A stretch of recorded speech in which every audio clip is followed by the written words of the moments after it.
But first, here at 6 o'clock and new tonight, the governor's office is working to finalize a proposal that could lead to more oil production right here in Kern County. It comes as the state braces for the closure of two major refineries within the next year.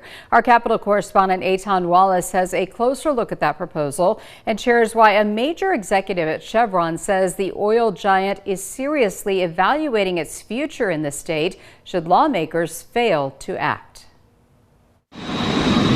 It is a very difficult place to do business. And if we don't think we can get a return, we're going to put our money somewhere else. And I don't want to do that. Chevron executive Andy Walls not mincing words about what it's been like for his company to operate in California as of late. It's regulation, it's cost of doing business, it's the cost of labor, it's the cost of building, it's the permitting fees, permitting time.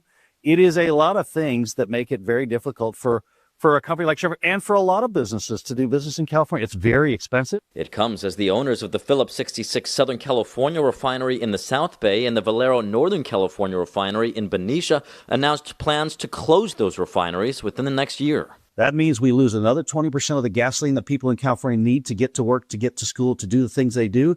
And that means prices are going to go up and it's going to be less reliable.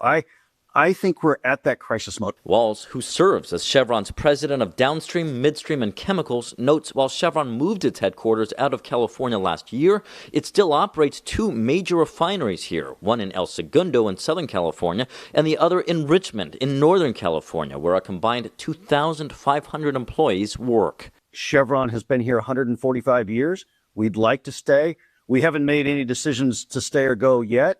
But we need real, sustainable, durable changes to the way the state works. But soon, changes could be on the way. The governor's office sent us this draft language of a proposed deal that could allow for new long-term oil drilling in the state.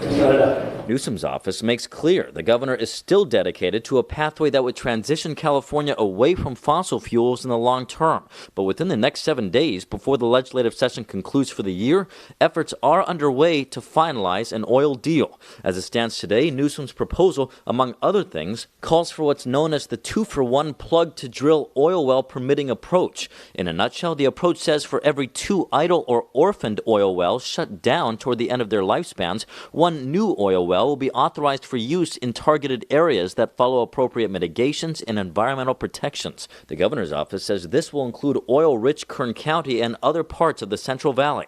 It comes after the governor sent the head of the California Energy Commission this letter in April calling on the state to work with refiners to ensure a pathway forward for affordable and reliable fuel supplies. Oil and gas. Newsom's team directing us to these remarks the governor made in July as he spoke about his proposed oil deal. Find some agreement to address the legitimate concern about how, we're in the how business, we move to a low-carbon, green growth future, change the way we produce and consume energy.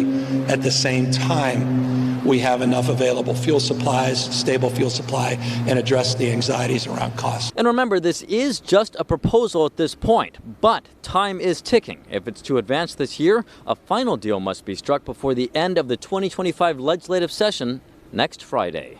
At the state capitol, Eitan Wallace, 17 News.